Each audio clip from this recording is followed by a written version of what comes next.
But James, you don't have to have been to Europe to see that the metrics by which you should be able to measure political success are obvious for everyone to see. I mean, France is declining into some sort of socialist hell, and the Hungarians are just, enjoying life, and their culture is culture and prosperity are both perfectly intact.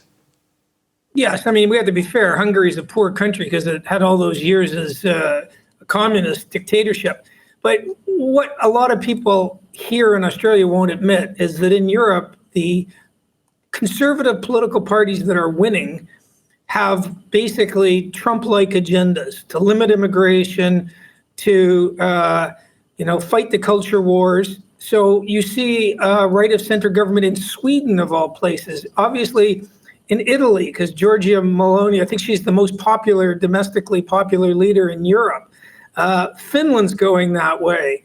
And whereas when you look at the UK with a supposedly conservative government that hasn't done a single conservative thing, can't stop the immigration, is the biggest spending, biggest taxing government since Attlee, they're miles behind in the polls. And to be honest, Rishi Sunak has been woefully awful and deserves to get destroyed. So, I hate it when you're here in Australia and you hear these pseudo-conservatives say, I don't want to fight the culture wars. You can't exist as a conservative party unless you're prepared to fight cultural issues.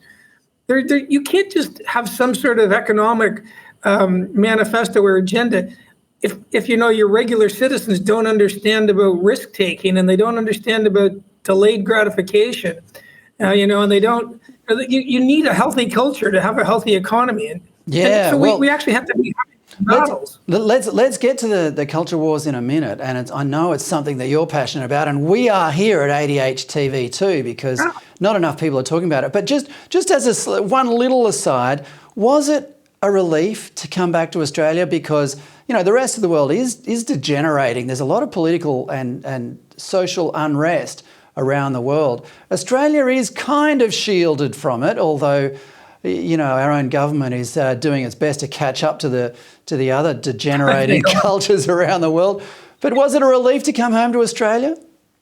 Well, to be fair, Fred, after Hungary, my wife and I went up to the Dolomites, the very top tip of Italy, and that's pretty much shielded from everything in the last 100 years. So we just hiked up mountains and drank German beer. So that was pretty pleasant.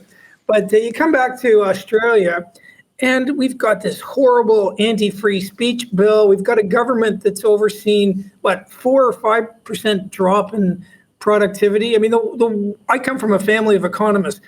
The one measure that correlates almost perfectly 1-to-1 with wealth is productivity.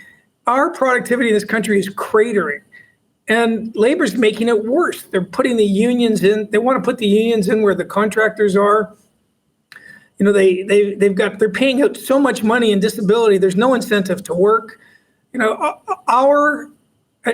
plus they're closing down anybody who wants to bring in a new mine. And so our productivity is tanking. It's terrible, and it's gonna lead to really bad economic times.